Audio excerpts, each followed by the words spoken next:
పరిశుద్ధ నామానికి మహిమ కలుగును గాక.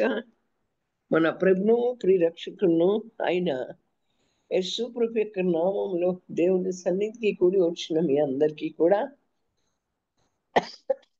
పేరు పేరు వరుసన నా వందనాలు చెల్లిస్తున్నాను. అయితే నా ప్రియమైనటువంటి వాళ్ళరా, ఆ జీవాధిపతి అయిన దేవుడు తన జీవాన్ని మనలో పెట్టి ఈ రీతిగా మనల్ని జీవింపచేసి మనకి ఈ సమయాన్ని ఇచ్చి తన కృపను మన పట్ల వెల్లడిపరుస్తూ తన బాహుని చాపి మనకు ఆశ్రయ దుర్గంగా ఉన్నటువంటి దేవుడు మనల్ని ప్రేమించి కరుణించే మనల్ని సజీవ లెక్కలో ఉంచి ఈ రీతిగా మనలను తన సన్నిధికి తీసుకొచ్చిన విధానం కొరకు ఏమిచ్చి మనం తీర్చుకోలేం, కానీ రక్షణ పాత్రను చేత పట్టుకుని కృతజ్ఞతాస్తుతులు చెల్లించుచున్నాను ప్రభువా. అయితే ఆయన మంచి దేవుడు, మంచి చేయువాడు, గొప్ప కాపరి, గొర్రెల కాపరి. ఆయన మనకు కాపరిగా ఉన్నటువంటి దేవుడు. అయితే మనం ఈ లోకంలో పాపముల చేతను అపరాధముల చేతను కొట్టబడి ఉన్నప్పుడు మనలను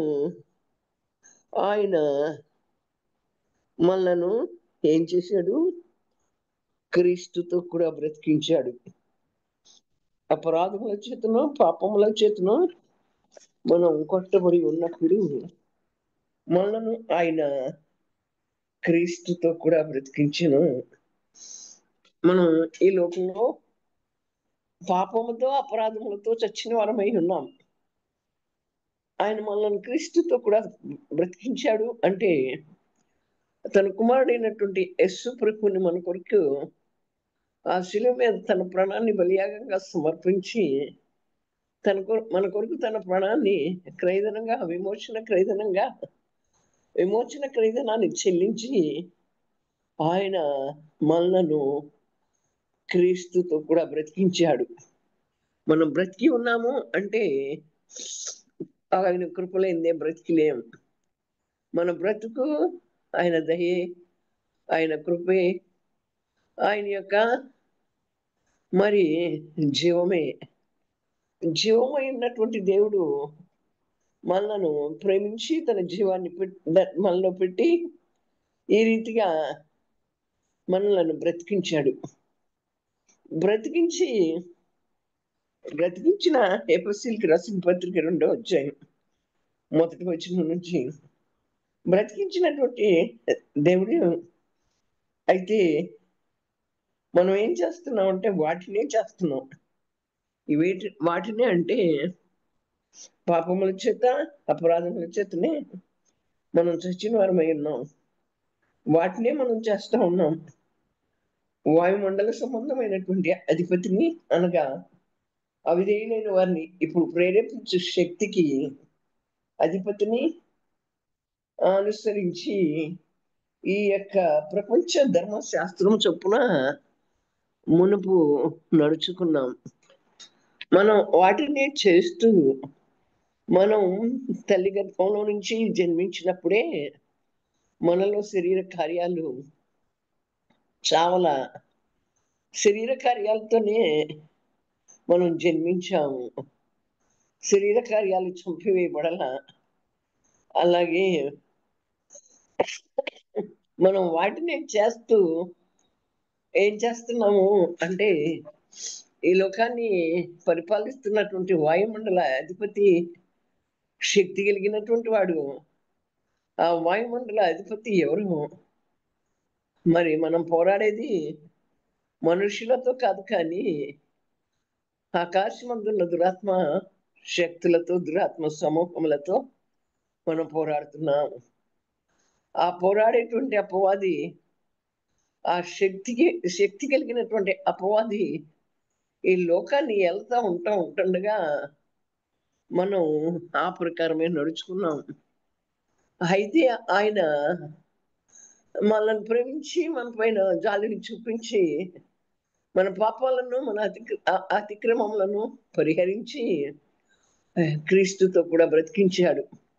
బ్రతికించినప్పటికీ కూడా మన స్వభావాన్ని మనం వదిలిపెట్టలా. మనం వాటినే చేస్తున్నాము. ఈ భూమి మీద బ్రతుకుతూ మనం వాటినే చేస్తా ఉంటున్నాం.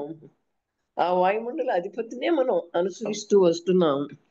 ఈ లోకంలో లోకాశ, నేత్రాశ, శరీరాశ, జీవపు డంబం ఇవన్నీ కలిగి మనం జీవించే వారంగా ఉంటున్నాం. ఈ లోకాన్ని ఏలేటువంటి వాడు ఎవరు? అపవాది.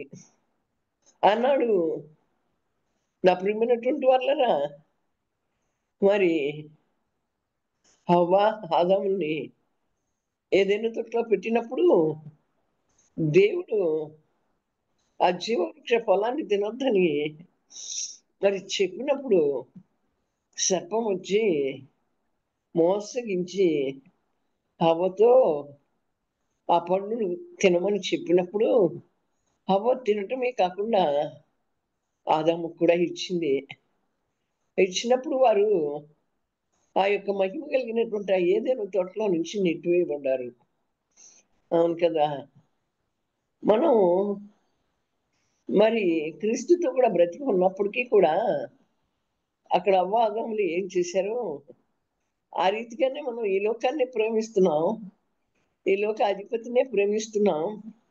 ఈ లోకంలో ఉన్న వాటి కొరకే వెంటాడుతున్నాం, వేటాడుతున్నాం. అలాగే బ్రతుకుతూ వస్తున్నాం నా ప్రియమైనటువంటి వాళ్ళరా.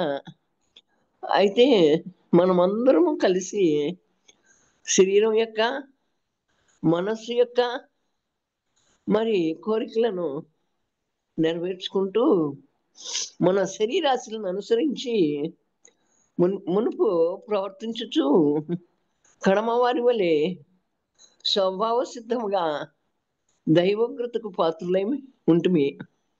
మనం మనస్సు యొక్క కోరికలను నెరవేర్చుకుంటున్నాం, శరీరాశలను అనుసరించి జీవిస్తున్నాం, శరీరం యొక్క కోరికలను నెరవేర్చుకుంటున్నాం. అలాగే నా ప్రియమైనటువంటి వాళ్ళరా, మరి స్వభావ సిద్ధముగా మనం దైవ ఉగ్రతకు పాత్రులమై ఉండగా, మనం దైవ ఉగ్రతకు పాత్రులమై ఉన్నప్పుడు మన కొరకు మరి తన ఏకైక కుమారుడిని పంపించాడు. అవును నా ప్రియమైన వాళ్ళరా, ఎందుకంటే శరీర కోరికలనే నెరవేర్చుకుంటున్నాం, మనస్సు కలిగిన కోరికలనే నెరవేర్చుకుంటూ మనం ప్రయాణం చేస్తున్నాం.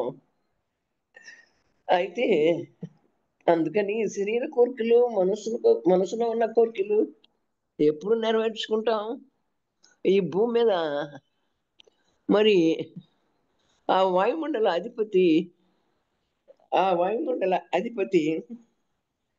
ఆ యొక్క శక్తిని, అంటే ప్రేరేపించే శక్తికి అధిపతి ఆయన వాడి అధిపతి అయిన వాడిని వెంబడించినప్పుడు మనం మన శారీరక కోరికలను, మనస్సు యొక్క కోరికలను నెరవేర్చుకుంటాం. నిజమే కదా! మన కోసం తన ప్రాణాలు అర్పించిన యేసయ్యని మర్చిపోయాం. యేసయ్య మన కొరకు ఏం చేశాడు?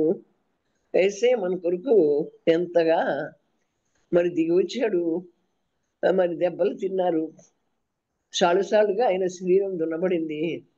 అంతేకాకుండా నా ప్రియమైన వాళ్ళరా, సొగసైనను స్వరూపమైనను లేకుండా ఆయన యొక్క శరీరం, ముఖం మన పాపములతోనూ, మన దోషములతోనూ, మన వ్యసనములతోనూ కొట్టబడి వాటినన్నిటినీ కూడా భరించాడు. అవును. ఆ భరించినప్పుడు మనం ఇంకా కూడా మన పాపాలను ఒప్పుకొని అతిక్రమాలను ఒప్పుకొని విడిచిపెట్టాలి కదా! మన పాపాలని, అతిక్రమాలను ఒప్పుకొని విడిచిపెట్టిన వాడు వర్ధిల్లుతాడు. మరి ఒప్పుకోక కప్పుకున్నవాడు శాపగ్రస్తుడవుతాడు. అవును నా ప్రియమైనటువంటి వాళ్ళరా, ఈ రీతిగా శారీరక కోరికలను, మనసు యొక్క కోరికలను మనం నెరవేర్చుకుంటూ మరి దైవోగ్రతకు పాత్రమై ఉన్నాము. కనుక దేవుడు కరుణా సంపన్నుడై ఉండి మనం మన అపరాధముల చేత చచ్చిన వారమై ఉండినప్పుడు మరి ఆయన మన ఎడల చూపినటువంటి మహాప్రేమ చేత మనల్ని క్రీస్తుతో కూడా బ్రతికించాడు. చూసారా? ఆయన కరుణా సంపన్నుడు. ఆయన కనికరం కలిగిన దేవుడు, ఆయన జాలి కలిగినటువంటి దేవుడు. మనలను తన ప్రేమ మన పట్ల తన ప్రేమను వెల్లడి చేస్తూ అది ఎంత గొప్పదో.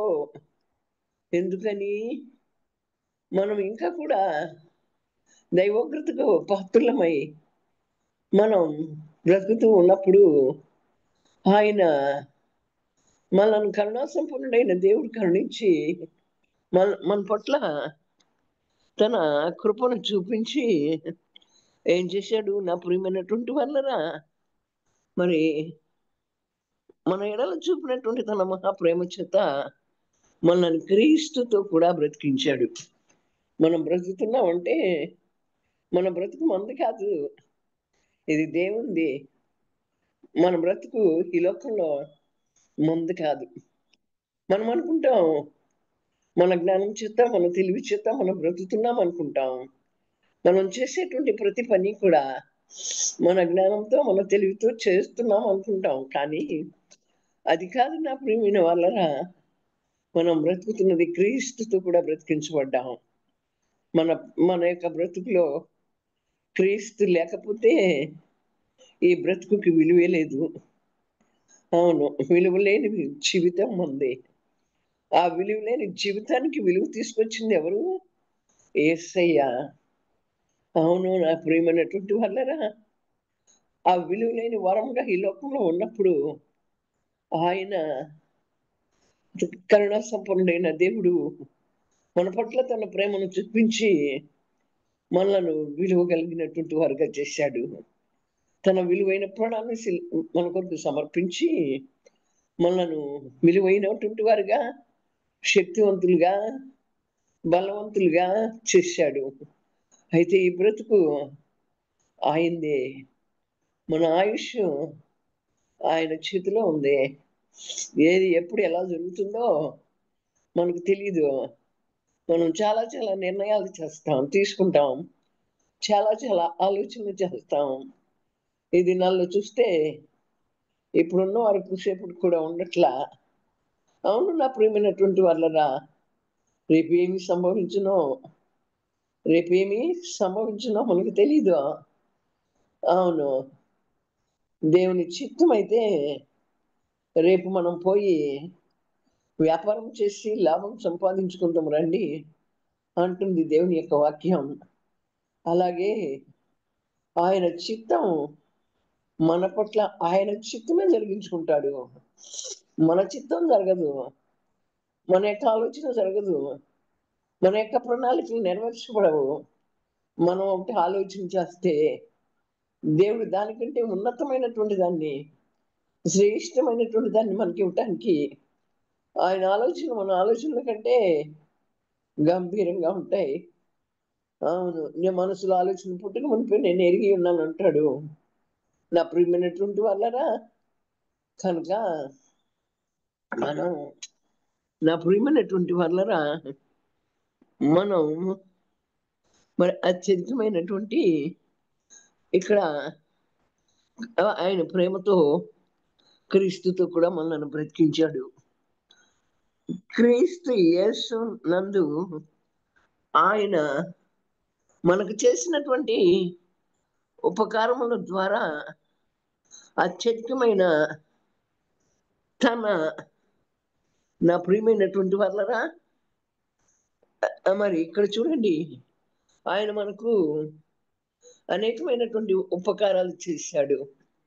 నీవు చేసిన ఉపకారములకు నేనేమి చెల్లింతును అంటాము.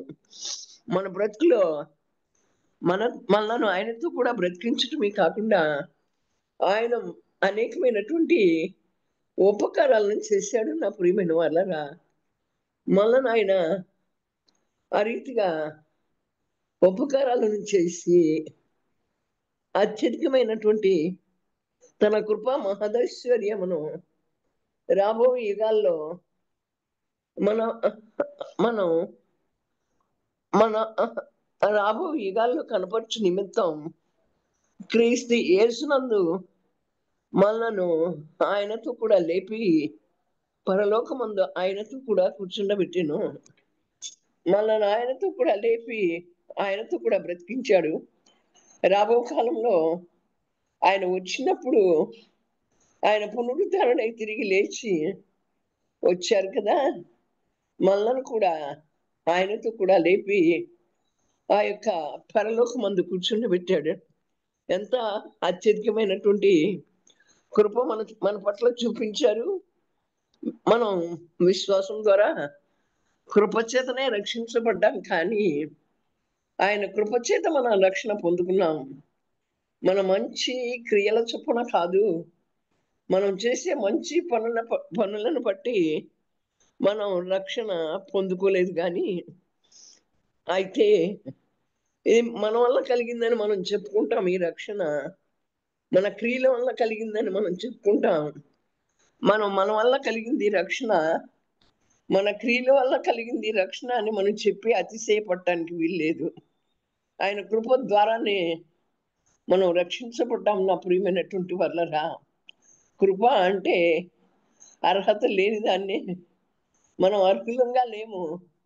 అర్హత లేనటువంటి దాన్ని మనం పొందుకోవటమే ఆ కృప.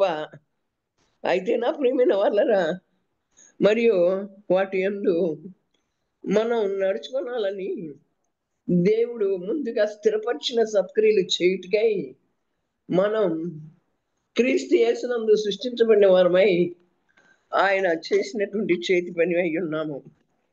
మనం క్రీస్తు యేసునందు సృష్టించబడ్డాం. ఆయన చేతి పని వారమై ఉన్నాము. ఎందుకు? ఆయన ఏర్పరిచినటువంటి సత్క్రియలను చేయటం కొరకు. ఆ సత్క్రియలు మనం మనంతట మనం చేసేటువంటివి కాదు కానీ, కేవలము ఆయన కృప ద్వారానే మనము ఆ సత్క్రియలను, ఆ కృప ద్వారా రక్షించబడినటువంటి మనము ఆ సత్క్రియలను చేయుచు ఆయన చేత ఏర్పరచబడి స్థిరపరచబడినటువంటి వరమై మనం ఆయన చేతి పని అయి ఉన్నాం. ఆయన మనల్ని సృష్టించాడు కదా! తన పోలికలో, తన స్వరూపంలో మనల్ని సృజించాడు కదా! అవును కదా నా ప్రియమైనటువంటి వాళ్ళరా. ఆయన మనల్ని ఏర్పరచుకున్నాడు. ఆయన మనలను సృష్టించాడు. అట్టి కృప మనకు లభ్యమైంది. మన అపరాధాలన్నిటినీ కూడా, మన పాపాలన్నిటినీ కూడా వాటి చేత మనం చచ్చిన వారమై ఉన్నప్పుడు ఆయన క్రీస్తుతో కూడా మనల్ని బ్రతికించాడు. మనం బ్రతికి ఉన్నామంటే ఆయన కృపే. ఈ బ్రతుకు ఆయనది. అవును. ఈ భూమి మీద సంచరిస్తున్నామంటే ఆయన లేకుండా మనం సంచరించట్లా. ఆయన మనతో ఉన్నాడు. ఆయనలో మనం ఉంటున్నాం. ఆయనలో మనం జీవిస్తున్నాం. ఆయనలో మనం మన ఉనికిని మనం ప్రకటిస్తూ వస్తున్నాం. కనుక నా ప్రియమైనటువంటి వాళ్ళరా, ఈ రక్షణ అనేటువంటిది విశ్వాసం ద్వారా కృపచేత రక్షణ మనకు కలిగింది. ఈ సత్క్రియల ద్వారా, ఈ సత్క్రియల ద్వారా, ఈ సత్క్రియల ద్వారా మనం స్థిరపరచబడి మనం రానున్నటువంటి దినాల్లో ఆయనతో కూడా కూర్చుండబెట్టాడు కదా! మనం కూర్చోవాలి పరలోకంలో. ఈ లోకం శాశ్వతమైనటువంటి కాదు కదా! మనకొక శాశ్వతమైనటువంటి లోకం, శాశ్వతమైనటువంటి రాజ్యం మనకు ఏర్పాటు చేయబడి ఉన్నది కనుక, దానిలో ఆయనతో పాటు మనం ఉండాలి కనుక మనల్ని సృష్టించాడు. తన చేతి పనిగా చేశాడు. ఆయన మనల్ని సృష్టించి తన చేతి పనిగా చేసినటువంటి ఆ దేవునికి ఏమిచ్చి మనం రుణం తీర్చుకోలేము. మన రక్షణ పాత్రను చేతి పట్టుకుని కృతజ్ఞతాస్తుతులు చెల్లిస్తూ ఆయన కొరకు జీవిద్దాం. దేవుడి వాక్యాన్ని మనందరి వినికిడిలో దీవించి ఆశీర్వదించి ఫలవర్తించేయుగాక. ఆమేన్. పరిశుద్ధుడా, ప్రేమ స్వరూపి,